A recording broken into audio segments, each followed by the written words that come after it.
आतंकी डॉक्टर अदिल की सहारनपुर में एंट्री एक अस्पताल में हुई जो कि विब्रोस अस्पताल है। वहां पर उसने अपना सफर शुरू किया। कैसे अस्पताल में पहुंचा, कैसे नौकरी की, बताने के लिए मेरे साथ में अस्पताल की वाइस प्रेसिडेंट ममता जी हैं। ममता जी, डॉक्टर अदिल को आप जानते हैं? जी सर।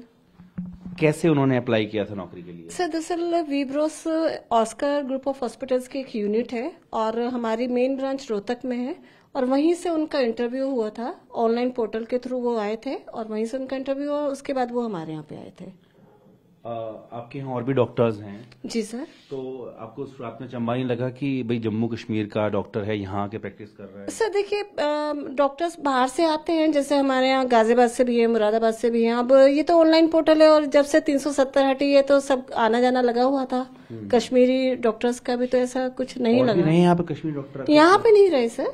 वैसे सभी ब्रांचेस में सभी इधर उधर रहते ही हैं, जैसे यहाँ पे भी हैं, दूसरे डॉक्टर भी हैं दूसरी हॉस्पिटल्स में, तो उसका कोई अचंभित वाली बात भी नहीं थी। अदिल कितने टाइम के लिए यहाँ पे रहे? सर यहाँ पे वो 2.5 से 3-3.5 महीने के लिए रहे। जी। उस दौरान कोई कश्मीरी डॉक्टर या कोई और लोग आए यहाँ पे? नहीं सर, यहाँ पे कोई नहीं आता था उनसे मिलने के लिए, क्योंकि उनकी ज्वाइनिंग 24 नवंबर 2024 की थी और 5 मार्च में वो हमारे यहाँ से चले गए थे। तो इस बीच में उनका कोई ऐसा लिंक था नहीं जो यहाँ पे आता था।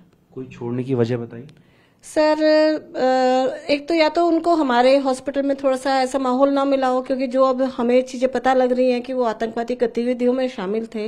मेरे यहाँ थोड़े से रूल रिस्ट्रिक्ट हैं, तो हो सकता है कि उनको वो गैदरिंग ना मिल पाई हो, वो माहौल ना मिल पाया हो। एक कारण ये हो सकता है। दूसरा कारण था कि उनको सैलरी ग्रोथ ज्यादा अच्छा मिल रहा था, तो उन्होंने इमीडिएटली उन्होंने यहाँ से रिजाइन किया। डॉक्यूमेंट्स आप चेक भी करते हैं जी। जो डॉक्यूमेंट उन्होंने जमा किए यहाँ एक्सपीरियंस के, वो सही थे? सर दरअसल अभी न्यूज के माध्यम से ही हमें पता लग रहा है कि जो उन्होंने हमें डॉक्यूमेंट सेंड किए थे उसमें उन्होंने हमें जीएमसी का अपना दिखाया था कि वो सीनियर रेजिडेंट के पद पे 2022 में अपॉइंट हुए थे। लेकिन अभी न्यूज के माध्यम से ही मुझे ये पता लग रहा है कि 2023 से 2024 तक वो गायब थे। तो वो चीज उन्होंने हमें नहीं बताई थी कि उन्होंने वो टाइम कहाँ गुजारा। हमें उन्होंने केवल वो दिखाया था कि 2022 में उन्होंने जीएमसी में सीनियर रेजिडेंट की पोस्ट पे अपनी नियुक्ति ली थी। कभी फैमिली के बारे में बताया कुछ? एक बार ऐसे ही बैठे हुए उनसे बात हो रही थी तो उन्होंने अपने मदर, फादर और अपने भाई के बारे में बताया था कि उनके भाई एमडी साइकेट्रिस्ट हैं और दुबई में हैं, कार्यरत हैं। और अपनी एक उन्होंने फियांसी के बारे में बताया था कि उनकी फियांसी एमबीबीएस एमडी साइकेट्री हैं, जिनसे उनकी शादी होने वाली है जल्द ही। उन्होंने डेट नहीं बताया था कि कब है, बट उन्होंने ये बताया था कि हाँ उनकी लव कम अरेंज मैरिज हो रही है। इन्विटेशन नहीं दिया? लेकिन नहीं सर, इन्विटेशन कोई नहीं आया। कैसा व्यवहार रहता था डॉक्टर का? सर यहाँ पे वो थोड़ा सा इंट्रोवर्ट ही रहते थे। अपने ओपीडी में बैठना, आईसीयू में राउंड लिया और फिर आके अपनी ओपीडी में बैठना, बस। ज्यादा किसी से मिक्स एंड मैच नहीं था उनका। आके अपनी ओपीडी में बैठ जाया करते थे। कहीं कैसे थे, धार्मिक या कैसे नमाज पढ़ने जाते थे? हाँ, नमाज पढ़ने के लिए वो जुम्मे वाली नमाज पे जाया करते थे। 10 से 15 मिनट के लिए जाते थे और फिर वापस आ जाया करते थे।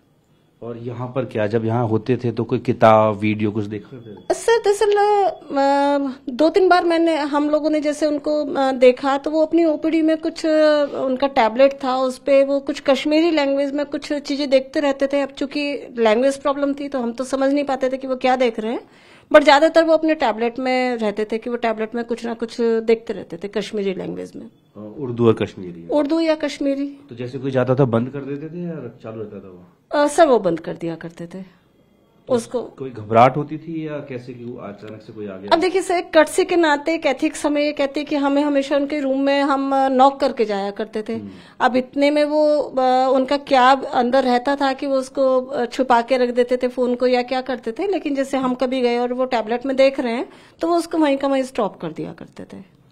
इस घटना के सामने आने के बाद किसी स्टाफ ने बताया उनके बारे में कोई बात कि भाई वो इस तरह से कोई? नहीं सर, ऐसा तो अभी तक तो किसी स्टाफ ने बताया नहीं है, क्योंकि मेरे यहाँ पे इतना ज्यादा मिक्स एंड मैच वो हो ही नहीं पाए थे सबसे, थोड़ा सा स्ट्रिक्ट रूल होने की वजह से। और दूसरा ये है कि मैं हॉस्पिटल में गैदरिंग को अलाउड नहीं करती हूँ कि एक सब लोग बैठ के बातचीत कर रहे हैं, तो थोड़ा सा ये है कि हो सकता है कि उनको ये माहौल ना मिल पाया हो।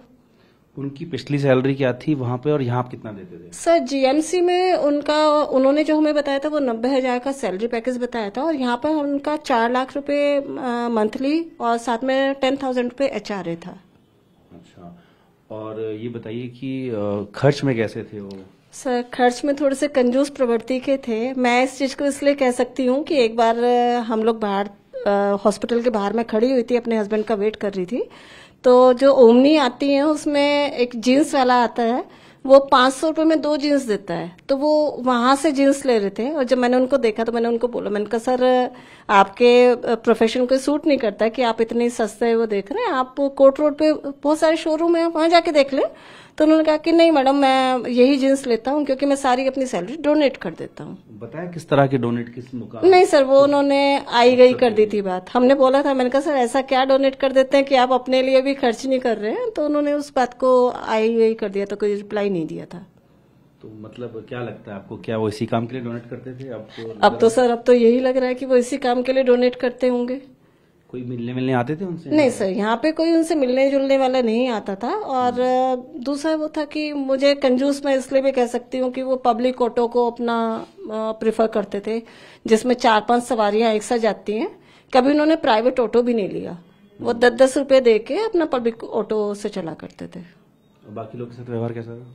बाकी लोगों के साथ एक हम्बल व्यवहार था, प्रोफेशनली वो साउंड थे, अच्छी उनकी डायग्नोसिस थी, और कभी उनका ऐसा देखा नहीं गया कि व्यवहार उन्होंने किसी के साथ बदतमीजी की हो यहाँ पे।